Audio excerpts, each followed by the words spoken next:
Bonsoir à toutes et à tous, petite vidéo en décor naturel. Alors, je vous parle aujourd'hui de Braqueur, la saison 2 que j'ai regardé hier soir, qui est sortie hier sur Netflix avec Samy Bouagila, de Julien Leclerc. Je vous avais déjà fait la critique de la saison 1 sur la chaîne, donc je ne vais pas revenir sur la saison 1. Pour cette saison 2, il va y avoir une toute petite partie sans spoilers où je ne rentrerai pas dans le scénar, mais où je vous dirai toutes les qualités de la série et les quelques petits défauts éventuellement. Et ensuite, je vais rentrer dans une un peu plus grande partie avec spoilers sur tout ce qui se passe durant cette saison 2. Et je peux déjà vous dire, foncez, regardez Braqueur la saison 2, parce qu'en 6 épisodes de 40 minutes, il y a plus d'action que The Last of Us depuis le début jusqu'à présent. Mais bon, je ne vais pas trop enfoncer The Last of Us, malheureusement, pour cette série. Alors, Braqueur, la saison 2, ça repousse les limites de la saison 1, qui était déjà assez sombre, très réaliste dans ses fusillades, dans le ton, dans le traitement des personnages. Il y avait quelques petits défauts sur la saison 1, notamment les personnages adolescents qui étaient un peu agaçants avec ces clichés de l'ado de banlieue qui sait pas trop bien s'exprimer à coup de wesh wesh. Mais là, pour le coup, on met ça en berne beaucoup, voilà, on met ça vraiment en retrait et tout repose sur les relations entre les personnages, les sentiments, le lien indéfectible, le lien fraternel, le lien père-fille de substitution avec Samy Bouagila et Tracy Gotoaz, donc qui jouent Mehdi et elle, Liana, puisque ce sont les rescapés de la saison 1. Il y a eu des morts en saison 1. Si vous n'avez pas vu la saison 1, quand même, allez la voir parce que je vais peut-être un peu y faire référence. Donc, ici, on repousse les limites du réalisme. Du réalisme parce que malheureusement, dans beaucoup de polars, de séries françaises, quand il y a des fusillades, on a l'impression que c'est des pétards mouillés et surtout, il n'y a pas trop de sentiment de danger pour les gens. On sait déjà que les gentils vont s'en sortir et que les méchants vont mourir ou en tout cas vont être mis sous les barreaux. C'est pas le cas dans Braqueur. Dans Braqueur, vous ne savez pas qui va mourir. N'importe quel personnage peut mourir à n'importe quel moment, quelle que soit son importance. Ça peut être un perso principal, ça peut être plusieurs persos principaux. Il n'y a personne qui est à l'abri. Et contrairement à des séries comme The Walking Dead ou même Game of Thrones ou à l'époque 24 heures chrono, où il fallait son lot de morts par saison, parfois forcés, inutiles, parfois vous rajoutez des persos pour les faire mourir alors qu'il n'y avait aucun attachement.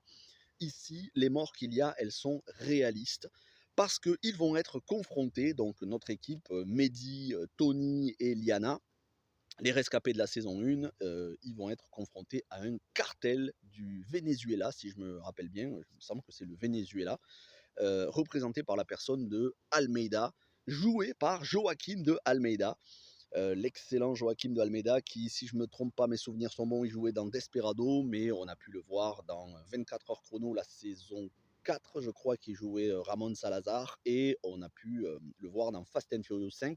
D'ailleurs, petite parenthèse, dans Fast X, donc le 10 qui sortira au mois de mai, ce sera la suite scénaristique du 5, puisque Jason Momoa fera le fils de Joaquim de Almeida dans Fast and Furious 5, vous savez, avec la scène du coffre de destruction à Rio, là.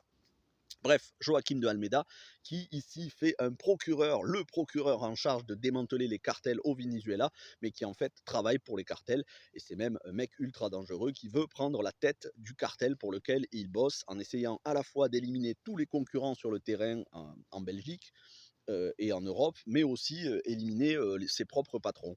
Et pour ça, il va être prêt à être sans pitié avec des sicarios qui travaillent pour lui, et notamment une femme, et plein de sicarios, mais une femme, ils sont tous sans pitié, et c'est des gens ultra violents. D'ailleurs, la série est ultra violente, c'était le cas de la saison 1, et c'est encore plus le cas dans cette saison 2, mais grosse qualité, on ne sombre pas dans la violence gratuite, c'est-à-dire qu'il n'y en a pas plus que de raison. Ce qu'il y a, c'est nécessaire. Mais quand on va avoir des scènes violentes, ça ne veut pas dire forcément on va voir des gens se faire découper, parce que les cartels, c'est ce qu'ils font. Ça veut dire qu'on va voir le résultat final. Et certaines morts vont être hors champ. Les morts les plus choquantes, quand il s'agit notamment d'enfants, ça va être fait hors champ. Mais pour tout ce qui est braquage et tir, là oui, bien évidemment que ça va vous être montré. Vous allez voir des mecs se prendre des bastos en pleine tête, des hommes, des femmes, plein de personnes. C'est du braquage. Et à l'image de ce qu'il y avait de meilleur dans la saison 1, ces scènes survitaminées de braquage, ça va être comme ça dès le début de la saison 2 et jusqu'à la fin, jusque dans les dernières minutes. On sent que, bien évidemment, il y aura une saison 3, il y a du potentiel, les cartes sont rabattues et les anciens ennemis de la saison 1 vont devenir les alliés de la saison 2, hein, l'ennemi de mon ennemi est mon ami, c'est le principe de cette saison 2, et c'est géré de main de maître. Au niveau, en dehors, on va dire, du braquage, au niveau des relations entre les personnages, bah, justement, on a Samy Bouagila et Tracy Gotoas, leur relation père ou grand frère, mais on va dire plutôt père de substitution et fille adoptive. Samy Bouagila qui a perdu sa nièce dans la saison 1, et donc Tracy Gotoas, c'était la copine de sa nièce. Bah, il l'a adoptée un petit peu comme sa fille. On sent que voilà, ils ont développé des relations, un amour profond, une confiance à toute épreuve. Et elle, de son côté, bon, on le savait, elle était lesbienne dans la saison 1. Elle va avoir une love interest en la personne de Kelly, jouée par Lola Lelanne, qu'on a vu dans la comédie Un moment d'égarement de Jean-François Richer avec François Cluzet et comment il s'appelle, Vincent Cassel, qui se passait en Corse. Elle joue très bien, hein, c'est pas le souci. Mais, et vous savez, moi je suis pas fan, hein, de tout ça, des scènes de sexe gay, lesbiennes. Bon, c'est bon, pour moi ça doit relever du domaine de l'intime. Mais, et c'est là où je vous dis que la supériorité de cette série sur par exemple The Last of Us, c'est que ici, disséminé sur 6 épisodes, au maximum, en faisant le total, on a, allez, grand maximum, un quart d'heure entre les scènes de bisous, sexe et on discute, ouais, tu m'aimes, je t'aime, tu veux me quitter, je veux pas te quitter, voilà. Au maximum, quand on fait le total sur les 6 épisodes, puisque la saison dure 6 épisodes, ça doit durer grand maximum 15 à 20 minutes réparties sur les 4h30 que dure la saison.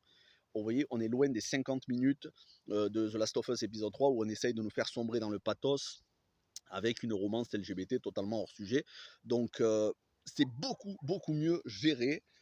Franchement, même dans ce qui, moi, ne me plaît pas, c'est mieux géré que sur des séries soi-disant prestigieuses parce que c'est HBO. Donc, avant de passer à la partie spoilers, ce que je peux vous dire, c'est que les personnages adolescents sont mieux écrits.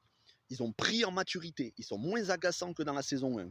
Les scènes de fusillade sont aussi efficaces, voire meilleures. On n'hésite pas à sacrifier des persos et c'est utile à l'intrigue et c'est réaliste. Et c'est une série où on sent du danger à n'importe quel moment, n'importe quel perso peut mourir, et ça c'est bien parce que c'est justifié par l'intrigue. Donc foncez, regardez Braqueur, et je commence à en avoir un petit peu assez d'entendre les gens euh, cracher sur toutes les productions françaises. On a eu Cœur Noir, qui est une des meilleures productions qu'on ait eues de ces dernières années en termes de tout ce qui est militaire français. Au cinéma, on a des films comme Bac Nord ou Novembre. Sur Netflix, grâce à Julien Leclerc, réalisateur français, hein, Sentinelle, La Terre et le Sang, Braqueur le film, L'Assaut et d'autres. On a une série ultra maîtrisée de braquage. Donc il faut arrêter de se plaindre. Toutes les productions françaises ne sont pas des comédies du style Astérix en terre du milieu ou d'autres films avec Kev Adams, même si moi j'aime bien Kev Adams, certains films, pas tous. Mais il faut arrêter de cracher sans arrêt sur le cinéma français ou sur les séries françaises. On a des gens qui sont capables et qui n'ont rien à envier au cinéma américain ou au cinéma d'autres nationalités. Et même, j'ai envie de vous dire, cette série Braqueur, pour moi, c'est la référence du polar en termes de série. Ça a des leçons à donner à bon nombre de films et de séries américaines. Et oui, je vais faire la comparaison parce que c'est pertinent. Les braquages dans la série Braqueur, que ce soit la première ou la deuxième saison, n'ont rien à envier à Michael Mann dans Hit, que je connais par cœur, je peux vous le dire. J'ai vu toute la filmographie de Michael Mann, que ce soit Hacker, Collatéral et tous les autres films. Braqueur n'a pas à rougir Julien Leclerc n'a pas à rougir face à Michael Mann pour tout ce qui est action. Après, pour le développement de perso, Michael Mann, quand il utilise Tom Cruise dans Collatéral ou Pacino de Niro, c'est évidemment c'est mythique. Mais Braqueur, la série, est loin d'être une série qui démérite. Je dirais même que c'est une référence du polar français. Et maintenant, on va passer à la partie avec spoilers. Donc, si vous vous arrêtez là, n'hésitez pas à mettre un pouce bleu si vous avez apprécié la vidéo. Vous pouvez vous abonner. En ce moment, les abonnés, ça grimpe, ça fait plaisir. Tant mieux, parce qu'en plus, je commence à monétiser la chaîne. Donc, n'hésitez pas. Et puis, on se retrouve très rapidement pour d'autres vidéos. Et c'est parti pour la partie spoilers dans 5, 4, 3, 2, 1. Partie spoilers. Alors, partie spoilers, dès le premier épisode, on n'hésite pas à sacrifier un personnage important, Sophia, la sœur de Saber, Jebli, qui étaient les méchants de la première saison et qui finalement vont s'allier avec Mehdi, Liana et Tony Sonia donc, Sofia qui va être, abattue par, les hommes de Joaquim de Almeida, donc de Almeida, qui est du cartel de Los Soles. Almeida qui a tué le patron du cartel en essayant de faire porter la responsabilité sur Saber et sur Sofia. Et donc, Sofia, on le sait, elle était enceinte, elle avait un enfant dans la saison 1, et là, tout simplement, c'est son cousin, Saber, c'est son cousin qui va adopter la petite. Mais sa famille à lui aussi va être mise en danger puisque ces sicarios sont à la recherche et ils ont des informations par la police française, notamment l'inspectrice Herman, qui est jouée par l'actrice qui jouait dans la forêt, les disparus de la forêt noire, qui faisait l'inspectrice en chef, qui va se faire avoir, qui va donner des informations en pensant qu'elle travaille avec un vrai procureur, alors qu'elle travaille en fait avec le sous-chef du cartel, et qui, à la fin, elle s'est tellement fait avoir tout au long de la saison, elle va même se faire buter une balle dans la tête dans le tout dernier épisode, parce qu'elle a été naïve du début à la fin, elle s'est faite manipuler, et elle n'a pas su qui étaient ses vrais ennemis, elle a couru après les mauvais ennemis, c'est-à-dire Mehdi, Tony et Liana, alors qu'elle aurait dû courir après le cartel, et ça va se retourner contre elle à la fin, elle va se prendre une balle dans la tête. Autre perso, et là, c'est là où je vous dis, la série n'hésite pas à prendre des risques, c'est Tony. C'est Tony, il va être arrêté, sa famille aussi, et on va lui proposer un deal, on va mettre sa famille sous surveillance de la police, non, c'est pas la DGSE, c'est la police. Sauf que les sicarios, ouais, c'est les petits oiseaux qui chantent là. Sauf que les sicarios, ils ont les renseignements par le procureur qui est dans l'ambassade vénézuélienne, procureur hashtag chef de cartel. Euh, et du coup, ils vont savoir où se trouve la famille de Tony, dans le motel dans lequel ils sont protégés. Et les sicarios, ils vont aller les tuer. Alors, on voit pas quand ils tuent les personnages, mais on voit le résultat final, la femme de Tony et ses enfants, et y compris ses enfants très jeunes, voire presque des bébés. Et Tony, quand il va voir ça, déjà il est à bout tout au long de la saison, il n'en peut plus, parce que sa famille est menacée. Mais il va voir ça, et Mehdi, joué par Sami Bouachila, et quand il rentre dans le motel, c'est lui qui rentre en premier, il voit ça, il sait que il faut pas que son pote, son frère d'armes, son frère tout court, hein, en fait, ils sont comme des frères. Il faut pas qu'il voit ça, sinon il va péter un plomb. Et il essaye d'empêcher de rentrer, mais Tony rentre et il voit sa famille massacrée, et finalement il va se tirer une balle. Donc Tony meurt ainsi que toute sa famille, et il y a aussi un jeune Naël qui était dans la saison 1, si je me souviens bien, qui faisait partie des copains de Liana, qui lui aussi va se faire plomber. Alors tout au long de la saison, d'abord il est blessé, dans une scène assez impressionnante où on a des sicarios qui débarquent dans un immeuble de banlieue, et on a tous les jeunes, un petit peu, pas délinquants, mais qui sont, voilà, qui végètent un petit peu en bas de l'immeuble, qui essayent, voilà, certains qui jouent au foot, et qui commencent à dire aux sicarios, qu'est-ce que vous voulez? Et sicarios qui sortent les pistolets avec silencieux et qui les flinguent, les trois qui flinguent la moitié, sans pitié. Donc ça, c'est la réalité. Parce que quand on entend aux infos des jeunes se sont fait tuer en banlieue pour le trafic de drogue, alors c'est pas forcément le cartel, mais c'est ça la réalité. C'est que tu as des jeunes qui meurent. C'est pas les super flics qui vont empêcher tout, et des jeunes qui sont à l'épreuve des balles. C'est quand on menace quelqu'un avec un flingue, on parle pas. On lui laisse pas le temps, en disant bah écoute, voilà, je te flingue, mais je parle, hein, comme ça tu as le temps d'échafauder un plan dans ta tête pour essayer de t'emparer de mon arme. Non, normalement, quand il y a un braqueur, ou quand il y a un criminel ou un terroriste, ils sortent les flingues, ils vous tirent dessus, vous n'avez même pas le temps de réagir. Il faut vraiment être un policier chevronné, et encore, même les policiers se font plomber. Donc vous voyez le réalisme de la série, c'est que les jeunes, ils ont même pas le temps de hausser le ton, pam, ils se sont pris des balles direct dans la tête, et vous avez le sang qui gicle. Donc c'est la réalité. C'est pour ça que c'est choquant. C'est que c'est des trucs qui pourraient arriver en vrai, et c'est des trucs qui arrivent en vrai, comme on entend parler à Grenoble, à Marseille, dans les banlieues parisiennes. On entend à chaque fois, tiens, il y a des jeunes qui sont morts. Et vous croyez que ça se passe comment? C'est des mecs qui débarquent, et c'est pas forcément des mecs de cartel, mais ça peut être des concurrents qui débarquent et qui discutent pas. Ils les flinguent direct. Donc la série, là-dessus, elle est réaliste. Quand on a à la fin euh, Mehdi lui-même qui est braqué par un des sicarios, tout simplement par Almeida, par Joaquim de Almeida, on se dit, ça y est, il est mort, il est fini. Surtout qu'avant ça, il a fait son testament pour que Lyanna hérite de tout. Et si Lyanna n'avait pas pointé son flingue et n'avait pas tiré sans hésiter sur Joachim de Almeida, sinon le Mehdi il était mort, hein, Sami Bouajila. Heureusement, c'est pas le cas. Et du coup, Almeida se fait plomber. Le véritable chef de cartel, comprend qu'il a été manipulé par Almeida. Il met Saber à la tête non seulement du trafic en Belgique, mais de toute l'Europe du trafic de cocaïne.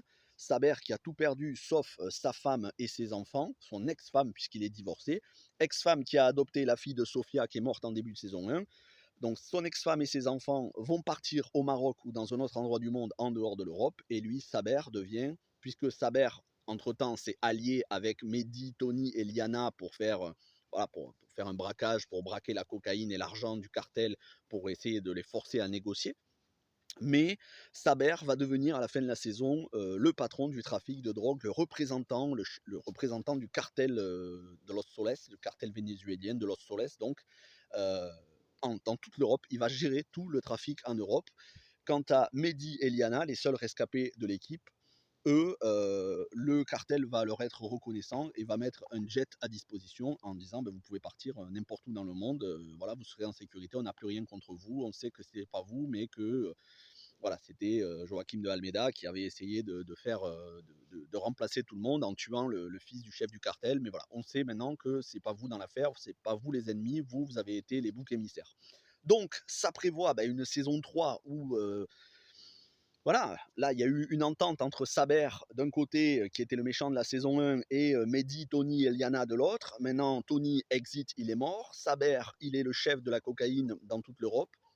Mehdi et Liana sont libres avec de l'argent, en plus avec un sac de gros billets. Donc, que va-t-il se passer en saison 3? Forcément, il va y avoir d'autres rebondissements. Est-ce qu'ils vont faire des braquages dans d'autres pays du monde? Est-ce qu'ils vont être amenés à revenir en Europe? Peu importe, mais ça se termine avec un cliffhanger pour une saison 3. Donc j'ai hâte parce que, encore une fois, 6 épisodes, arriver à faire ce niveau de maîtrise à la fois scénaristique et au niveau de l'action, moi je dis chapeau bas, respect à Julien Leclerc et Hamid Lioua, parce qu'il n'est pas tout seul, il est co-scénariste sur la série, Julien Leclerc. On sent qu'il y en a un qui s'est occupé de l'action et l'autre un peu plus de l'écriture des personnages. Et à deux, ils arrivent à nous faire une série qui est équilibrée à tous les niveaux. Donc, chapeau bas, respect, regardez cette série. Et en 4h30 à peu près maximum, parce qu'il y a 5 minutes de générique à la fin que vous pouvez enlever, donc ça vous fait gagner 30 minutes. En gros, 6 fois 42 minutes à peu près. Vous en avez pour 4h, 4h15. Si c'est une série que vous commencez à regarder et que demain vous allez au boulot très tôt le matin, abstenez-vous. Regardez-la en week-end parce que c'est tellement addictif que quand vous allez arriver au bout du premier, vous voulez regarder le deuxième, puis le troisième, puis le quatrième, jusqu'au bout. Moi, c'est ce que j'ai fait hier soir. J'ai enchaîné tous les épisodes. J'ai fini en plein milieu de la nuit. Et donc, je vous fais la critique maintenant. Et puis, si elle vous a plu, n'hésitez pas à mettre un petit pouce bleu. Et si vous n'avez pas déjà vu ma vidéo sur la saison 1, vous pouvez aller la voir dans la playlist Critique Série. Merci à toutes et à tous. Passez un bon week-end. On se retrouve lundi matin pour The Last of Us épisode 6 en espérant qu'il soit aussi bon que le 5. Et puis après, pour le reste de la semaine, avec plein d'autres critiques de films et de séries qui sont déjà prêtes, bien au chaud, qui n'attendent que d'être programmées. Et puis, abonnez-vous, likez, partagez. Merci à toutes et à tous. Portez-vous bien et ciao tout le monde.